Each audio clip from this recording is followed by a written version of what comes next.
on distribution.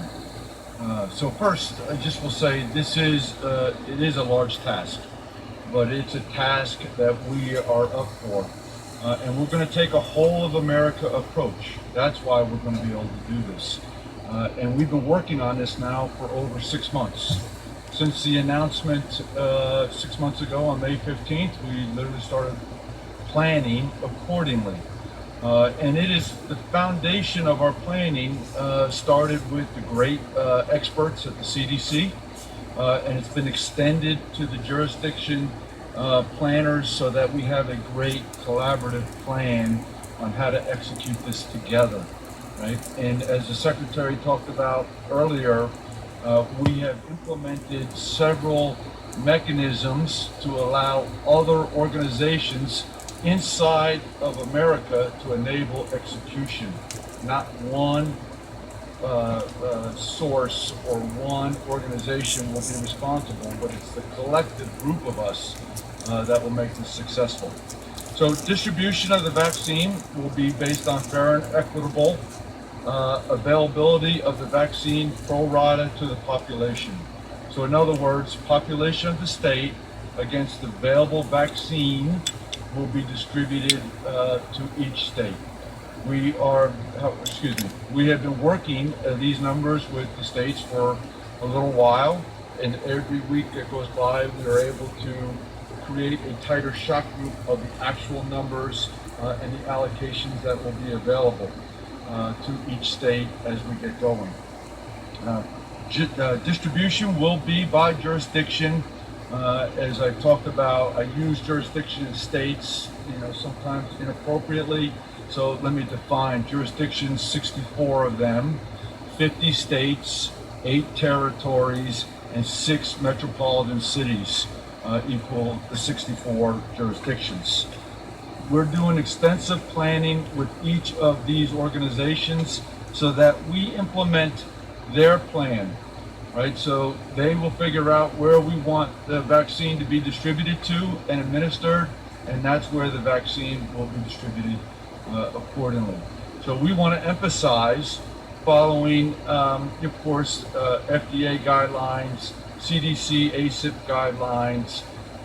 The governors and the states will figure out the plan, and we are ready to execute in collaboration with their plan as we've been working on for 6 months, doing numerous tabletop exercises and now extending it into actual rehearsals of how to move the product from fill finish sites to distribution centers down to actual administration sites. We are making sure, as I said, that it's a whole of American approach. So let me pull the string on that a little bit for you. So clearly here in Health and Human Services, the CDC, the cornerstone, are experts that know how to distribute vaccine as they do every year annually for influenza, as they've done for H1N1, etc. Very talented group of people who know all the technical aspects and all the requirements that are needed to make sure that the vaccine, once we have it fill finished, we can distribute in a safe and effective way. The second step, as I mentioned earlier, is the 100% collaboration with the jurisdictions, making sure that we are integrated and synchronized and ready to implement their plan for way they want to execute immunization down at the administration sites as they define it. And we're ready to do that because we've been working together for quite a while. CDC published a playbook back in September, and the jurisdictions have been going through the playbook, filling it out. We've been collaborating, and we've been working the plan and the nuances to make sure that every detail is covered. Second, we are working with commercial industry, the experts in this field, those that know how to produce, store, distribute, and administer the vaccine accordingly. They do this every day. This is the United States of America. This is not new to us. And so organizations, of course, starting with Pfizer and Moderna, right, who know how to produce, fill finish, and then begin distribution of the vaccine, right? It's their core competency. Then we're working with McKesson, a large, very large distribution company that knows how to produce or distribute vaccine throughout the entire country, and I'll talk about that in a minute.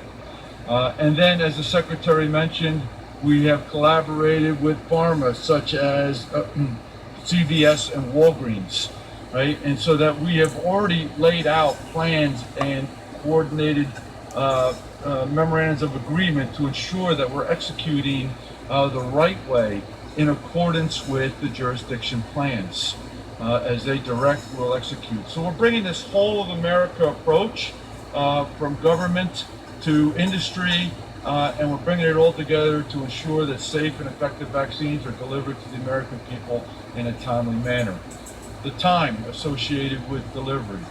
We will begin distribution of the vaccine within 24 hours after emergency use authorization is approved, right? And only after the science has determined and approved it accordingly, then we are poised and ready to begin distribution. Distribution will occur from our fill finish sites, and we'll go to all 64 jurisdictions that we are responsible to ensure they get vaccine for within 24 hours. So everybody, every jurisdiction will have access immediately. Upon the initial push of vaccine, which is the quantities of vaccine that are available upon the emergency use authorization, then we will begin a weekly cadence of delivery of vaccine. As vaccine comes off the shelf, as it has been approved and available for distribution, we will distribute it through the 64 jurisdictions. So, initial push, and then a continuous cadence of delivery of vaccine to ensure that we rapidly expand the availability to the entire country simultaneously. We are working with jurisdictions to do several things, though, that we need to make sure that we get done as we get closer to final approval at the EUA by the FDA. Three things that we're working with the jurisdictions that we need to have. First, we must have jurisdictions create good, solid, expansive provider enrollment, right? As many organizations as they want need to be enrolled so that we can expand distribution rapidly to the quantities of vaccine that's available. Only to providers that are enrolled can we distribute to. So they can limit it to a certain amount, or they can expand it so that we can ensure that we're covering the entire country, as the Secretary alluded to in his comments. Very key point. We have made significant progress in this area. We are just counting the eaches of provider enrollments that we need to get done as we get closer and closer to final distribution day. Second, we must have the states go through and sign their data use agreements. This is incredibly important, right, for the new vaccine going out to the American people. First, we must be able to see who got their first dose, where they got their first dose, and what vaccine did they receive as their first dose. Why? Because we must ensure that we can do the same for the second dose of each vaccine that we're sending out. Second dose. The second thing, and really important, Multiple is we want doses. to make sure that we have a good, consistent flow of vaccine out to the American people. And so our ability to track the uptake, the actual administration of the shot in an arm, is going to be essential to us making sure we deliver vaccine on a continuous basis. So really important. The third thing I would keep the jurisdictions working on is their actual rehearsals in the execution of the plan. We conduct tabletop exercises at this level, right, where all of government, what can go wrong? industry, and jurisdictions participate, but then we're expanding it now to actual execution down at the tactical level or down in the local cities. How do we work in distribution of vaccine through the CVS, Walgreens, etc., at the hospital? How does it actually get received, unloaded, stored, and then administered is the rehearsals we're working. I continually emphasize this when I talk to jurisdictions. It is a great mechanism to check and double check to make sure everything is in place. What we're doing to make sure that that we are ready at this level after working these details for the last 6 months, as I've told the team, 2 things we must have. One, upon emergency use authorization, all of America must receive vaccine within 24 hours, as I said. I think this is incredibly important.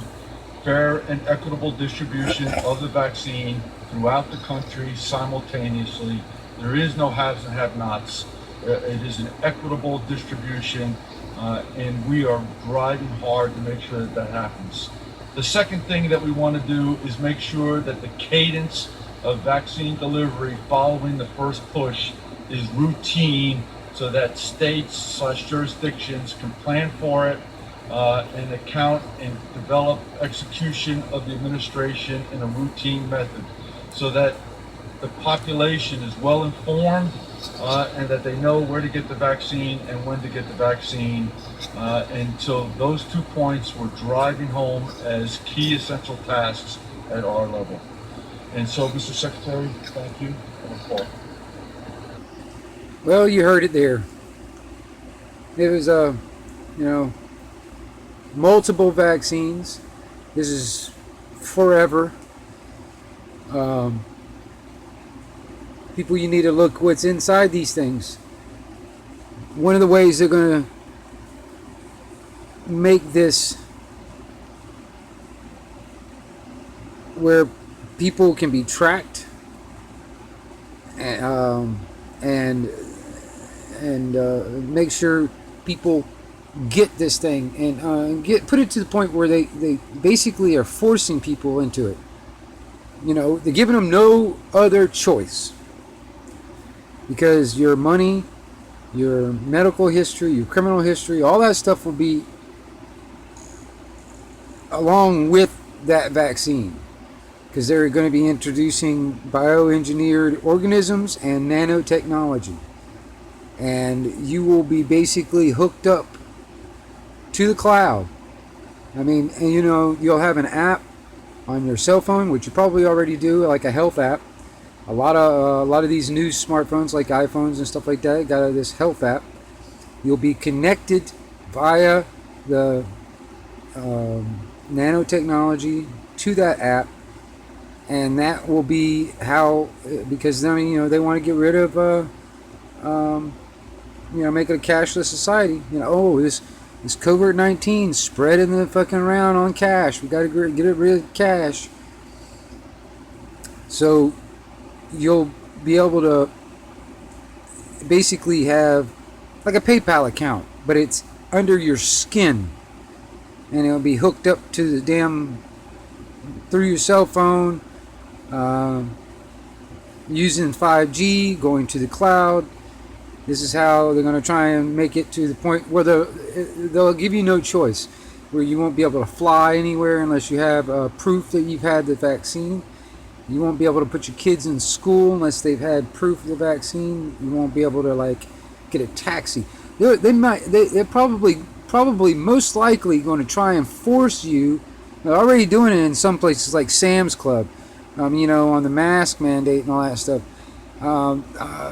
Force you to prove that you had the vaccine just to enter a store to get groceries. All right, you guys, I'm telling you, I've been trying to tell people this stuff for so long, that they've been planning this stuff for decades. They've been planning this shit. I worry so much that most general people are not going to understand how bad it really is until they start seeing robots going down the fucking street killing people and the drones are overhead. And you people think I'm fucking kidding. Anyway, this is the 1122 Wingnut Radio. I am back out.